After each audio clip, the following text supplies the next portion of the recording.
ವೇದ ಶಾಖಾ ಸುಶೋಭಿತಂ ಕಾವ್ಯ ಪುಷ್ಪ ಸಮಾಕೀರ್ಣಂ ವಿದ್ವತ್ ಭ್ರಮರ ಭಾಜನಂ.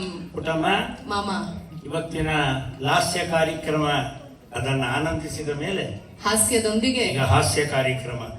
ಆ ಹಾಸ್ಯ ಕಾರ್ಯಕ್ರಮಕ್ಕೆ ಪರಮ ಪೂಜ್ಯರ ಮುಂದೆ ಪುಷ್ಪಾರ್ಚನೆಯನ್ನು ಮಾಡುವಾಗ ಸಂಸ್ಕೃತದ ಒಂದು ಶ್ಲೋಕ ಹೇಳಿದರು. ಆ ಶ್ಲೋಕ ಅಜ್ಞಾನ ತಿಮಿರಾಂಧಸ್ಯ ಜ್ಞಾನಾಂಜಲ ಶಲಾಖಯೋ ಚಕ್ಷು ಉನ್ಮೀಲಿತಂಗೇನ ತಸ್ಮೈ ಶ್ರೀ ಗುರವೇ ನಮಃ. ಕನ್ನಡದಲ್ಲಿ ನಮ್ಮ ಹೇಳಿ ಮಾಮ, ಒಟ್ಟಿಗೆ ಹೇಳೋಣ.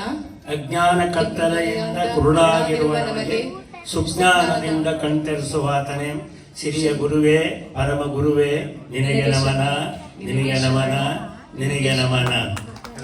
ವಂದನೆಯು ಸಭೆಗೆ, ವಂದಿಪೆವು ಸಭೆಗೆ, ವಂದನೆಯು ಸಭೆಗೆ, ವಂದಿಪೆನು ಸಭೆಗೆ, ಪ್ರಾರ್ಥಿಪನೆಯಿಂತು ಗುರುಗಳ ಚರಣಕ್ಕೆ ಬಂದಿರುವ ಹಿರಿಯರಿಗೆ, ನೆರೆದಿರುವ ಕಿರಿಯರಿಗೆ, ಅಕ್ಕ ತಂಗಿಯರಿಗೆ, ಅಣ್ಣ ತಮ್ಮದಿರಿಗೆ ವಂದನೆಯು ವಂದನೆಯು ವಂದನೆಯು ಸಭೆಗೆ. ಪ್ರಾರ್ಥಿಪೆವು ನಾವಿಲ್ಲಿ ಮಾಡಿ ನಿಮ್ಮವರಾಗಿ ನಮ್ಮಿಲ್ಲಿ ನಡೆಸಿಕೊಡಿ ಈ ಹಾಸ್ಯ ಸಂಜೆ ಜುಗಲ್ಬಂದಿಯ ಕಾರ್ಯಕ್ರಮವನ್ನು ಸುಸೂತ್ರವಾಗಿ ನಮಗೆ. ವಂದನೆಯು ವಂದನೆಯು ವಂದನೆಯು ತಮಗೆ. ನಾವೆಲ್ಲರಿಗೂ ನನಗಿಂತ ಕಿರಿಯರಿಲ್ಲ, ಪೂಜ್ಯರಿಗಿಂತ ಹಿರಿಯರಿಲ್ಲ. ನಗನಿಗೆ ಶರಣು ಹೋದರೆ ಅದು ದಾಸ್ಯ, ನಿನಗೆ ಶರಣು ಹೋದರೆ ಅದು ಸ್ವಾತಂತ್ರ್ಯವಯ್ಯ. ನನ್ನಲ್ಲೇ ನೆಲೆಯೂರಿದರೆ ಅದು ಬಂಧನ, ನಿನ್ನಲ್ಲಿ ನೆಲೆಯೂರಿದರೆ ಅದು ಬಿಡುಗಡೆಗಯ್ಯ. ನನ್ನಷ್ಟಕ್ಕೆ ನಾನ್ ಎಂದರೆ ಅದು ಅಜ್ಞಾನ, ನಿನ್ನಿಷ್ಟದಂತೆ ನಾನ್ ಎಂದರೆ ಅದು ಸುಜ್ಞಾನವಯ್ಯ. ನಾನು ಬರೆದರೆ ಅದು ರಚನೆ, ನೀನು ಬರೆಸಿದರೆ ಅದು ವಚನವಯ್ಯ.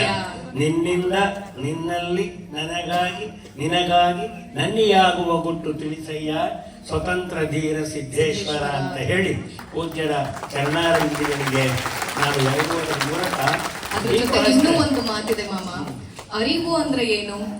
ಮರುಳಸಿದ್ಧ ಹೇಳ್ತಾರೆ, ನಿನ್ನರಿವೆ ಗುರು ನಿನಗೆ, ನಿನ್ನಾತ್ಮವೇ ಲಿಂಗ. ನಿನ್ನರಿವೆ ಗುರು ನಿನಗೆ, ನಿನ್ನಾತ್ಮವೇ ಲಿಂಗ. ನಿನ್ನ ಮನ ಸಂಚರಿಪ ಜಂಗಮವು ನೋಡ, ನಿನ್ನ ಮನ ಸಂಚರಿಪ ಜಂಗಮವು ನೋಡ. ಸನ್ಮತಿಯೇ ಭಸ್ಮವು ಸರ್ವಹಿತರತಿ ಮಂತ್ರ, ಚೆನ್ನೋಟ ರುದ್ರಾಕ್ಷಿ ಮರುಳ ಸಿದ್ಧ ಅಂತ ಹೇಳಿ. ನಮ್ಮ ರುದ್ರಾಕ್ಷಿ ಯಾವುದು? ಚಂದಾಗಿರುವಂತಹ ನೋಟ. ಹಾಗಾಗಿ ಈ ನೋಟ ತುಂಬಾ ಚಂದಾಗಿರ್ಬೇಕು ಅಂದ್ರೆ ಆಯೋಜಕರಲ್ಲಿ ಒಂದು ಪ್ರಾರ್ಥನೆ ಮಾಡ್ತೀನಿ, ಈ ಚಂದಾಗಿರೋ ಮುಖದರ್ಶನವನ್ನ ನಾವು ಮಾಡ್ಬೇಕು ಅಂತ ಬಂದಿದೀವಿ. ಆ ಸ್ವಲ್ಪ ಬೆಳಕನ್ನ ಕಡಿಮೆ ಮಾಡಿದ್ರೆ ನಮಗೆ ಚಂದಾಗಿರೋ ಪ್ರೇಕ್ಷಕರು ಕಾಣ್ತಾರೆ ಅಂತ ಹೇಳಿ ವಿನಂತಿಸ್ಕೊಳ್ತಾ ಇದ್ದೀನಿ. ರುದ್ರಾಕ್ಷಿ ಅಂತ ಹೇಳಿದೆ. ಈಗ ರುದ್ರಾಕ್ಷಿಗೆ ಅಧ್ಯಾತ್ಮದಲ್ಲಿ ಉತ್ತರ ಕೊಡ್ತೀಯ. ಆದ್ರೆ ಬಂದಿರತಕ್ಕಂಥ ಲೌಕಿಕ ಜನಕ್ಕೆ ಅವರವರ ಮನೆಯಲ್ಲಿ ರುದ್ರಾಕ್ಷಿ ಇರುತ್ತೆ. ಹೇಗೆ ಅಂದ್ರೆ ಮನೆಗೆ ಯಜಮಾನ ಕೊಂಚ ತಡವಾಗಿ ಬಂದಾಗ ಮನೆಯವಳ ಕೆನ್ನೆ ಕೆಂಪಾಗಿರಲಿ, ತುಟಿಯು ಕೆಂಪಾಗಿರಲಿ, ಕಣ್ಣು ಕೆಂಪಾಗದಿರಲಿ. ರುದ್ರಾಕ್ಷಿ ಅದಕ್ಕೆ ಮಾಮ ಎಲ್ಲ ಮನೆಯಲ್ಲಿ ದುಡಿತಾರಲ್ವಾ, ದುಡಿದ್ಮೇಲೆ ಮನೆಗ್ ಬೇಗ ಹೋಗ್ಬೇಕು ಅಂತ ಹೇಳ್ತಾರೆ. ಹೆಂಡತಿ ಕೂಡ ಅದನ್ನೇ ಬಯಸೋದು, ಗಂಡ ಬೇಗ ಮನೆಗ್ ಬರ್ಲಿ ಅಂತ ಹೇಳಿ. ಯಾಕೆ ಹೇಳಿ? ಗಂಡ ಮನೆಗೆ ಬೇಗ ಬಂದ್ರೆ ಅಡುಗೆ ಬಿಸಿಯಾಗಿರುತ್ತೆ, ಹೆಂಡತಿ ತಣ್ಣಗಿರ್ತಾಳೆ. ಅದೇ ಲೇಟ್ ಆಗಿ ಬನ್ನಿ, ಅಡಿಗೆ ತಣ್ಣಗಾಗಿರುತ್ತೆ, ಹೆಂಡತಿ ಬಿಸಿ ಆಗ್ಬಿಟ್ಟಿರ್ತಾಳೆ. ಹಾಗಾಗಿ ಅದಾಗಬಾರ್ದು ಅಂತ ಹೇಳಂದ್ರೆ ಮನೆಗೆ ಬೇಗ ಬರ್ಬೇಕು, ಅವಾಗ ಹರುವಾಗಿರುತ್ತೆ, ಕಣ್ಣು ಕೂಡ ಕೆಂಪಾಗಲ್ಲ, ಚೆನ್ನೋಟ ರುದ್ರಾಕ್ಷಿಯಾಗಿಯೇ ಇರುತ್ತೆ. ಹಾಗಿದ್ದ ಮೇಲೆ ಯತಿಗೆ ಪತಿಗೆ ಏನು ವ್ಯತ್ಯಾಸ?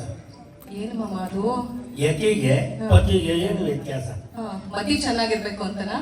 ಅದು ಹಿರಿಯರ ಮಾತು. ನೀತಿ ಸರಿಯಾಗಿರ್ಬೇಕು ಅಂತನಾ? ಯತಿಗೆ ಪತಿಗೆ ಏನು ವ್ಯತ್ಯಾಸ?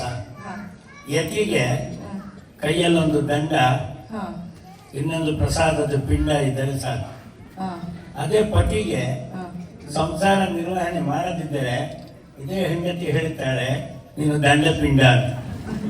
ಆದ್ದರಿಂದ ಯತಿಯ ಜೊತೆಗೆ ಪತಿ ಬಂದರೆ ಆಗ ಅವನು ಅವರ ಕೃಪೆಯಿಂದ ಶರಣಸತಿ ಲಿಂಗಪತಿ, ಇಲ್ಲದಿದ್ದರೆ ಕಿತಾಪತಿ, ಇಲ್ಲದರೆ ಕಿತಾಪತಿ. ಆ ದೃಷ್ಟಿಯಲ್ಲಿ ಪರಮ ಪೂಜ್ಯರಿಂದ ಇಷ್ಟು ಜನ ಬಂದು ಕೂತಿರ್ತಕ್ಕಂಥವರು ಏನಕ್ಕಾಗಿ ಬಂದಿದ್ದಾರೆ? ಹಾಗಾದ್ರೆ ಇವರು ಜೀವನದ ನಗುವನ್ನು ನೋಡಿ ಮಾಮ, ಸುಂದರ ದೃಶ್ಯ ಕಾಣ್ತಾ ಇದೆ ನಮಗೆ. ಚೆನ್ನೋಟ ರುದ್ರಾಕ್ಷಿ ನಮಗೂ ಸಿಕ್ಕ ಹಾಗಾಯ್ತು. ಆಯ್ತು, ಅವರ ಸುಂದರವಾದ ದೃಶ್ಯ ನಿನಗೂ ಕಾಣುತ್ತೆ, ನಿನ್ನ ಸುಂದರ ಮುಖವೂ ಅವರಿಗೂ ಕಾಣುತ್ತೆ. ನನ್ನ ವಕ್ರಮುಖವು ಅವರಿಗೆ ಕಾಣುತ್ತೆ. ಆದ್ರೆ ಚಕ್ರಮುಖ ಅದಕ್ಕೆ ಅದು ನಾಮದ ಚಕ್ರಮುಖ. ಹೌದು ಅದು ನಮಗೆ ಯಾವತ್ತು ನಮ್ಮ ನಾಮ ಚೆನ್ನಾಗಿ ಕಾಣಬೇಕಾದ್ರೆ ವಚನನೇ ಬೇಕು. ನೇಮ ಚೆನ್ನಾಗಿರ್ಬೇಕು. ಇಲ್ಲ ವಚನನೇ ಬೇಕು. ಯಾಕೆಳಿ ನಮ್ಮ ನಾಮದ ಬಗ್ಗೆ ಹೇಳೋದು ವಚನವೇ. ವಚನದಲ್ಲಿ ನಾಮಾಮೃತ ತುಂಬಿ ಅಂತ. ಈ ನಾಮಾಮೃತ ತುಂಬದೇ ವಚನದಲ್ಲಿ. ನೋಡ್ಬಿಡಮ್ಮ, ಸಂಪ್ರದಾಯಗಳಲ್ಲಿ ಈ ಜಾತಿನ ಸೇರಿಸೋದು ಕಟ್ಟ, ಹೌದಾ? ಹೌದು. ತತ್ವಗಳಲ್ಲಿ ಜಾತಿನ ಸೇರಿಸೋದು ಕಟ್ಟ. ಹೌದು.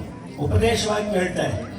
ಆದರೆ ಇವನ್ನೆಲ್ಲ ಕೇಳಿ ಸಂಸಾರದಲ್ಲಿ ನಾವು ಸಾಮರಸ್ಯ ತರಬೇಕು ಅಂತ ಹೇಳಿದ್ರೆ ಕಣ್ಣೆರಡು, ನೋಟ ಒಂದೇ, ಕಿವಿ ಎರಡು, ಶ್ರವಣ ಒಂದೇ, ಒಳ್ಳೆ ಎರಡು, ಉಸಿರೊಂದೇ, ತುಟಿ ಎರಡು, ದನಿಯೊಂದೇ, ಕೈ ಎರಡು, ಕಾರ್ಯ ಒಂದೇ, ಕಾಲೆರಡು, ನಡಿಗೆಯೊಂದೇ, ಶ್ವಾಸವೆರಡು. ವಿಶ್ವಾಸ ಒಂದೇ. ಅದು ನಮ್ಮ ಸಾಮಾಜಿಕ ನ್ಯಾಯದಲ್ಲಿ ಸಿಕ್ಬಿಡುತ್ತೆ. ಸಂಪ್ರದಾಯದಲ್ಲಿ ಶಿಷ್ಟಾಚಾರ ಹತ್ರಕ್ಕೆ ಬರೋದಿಲ್ಲ. ಆದ್ರೆ ವ್ಯವಹಾರದಲ್ಲಿ ಬಂದ್ಬಿಡ್ತಾರೆ.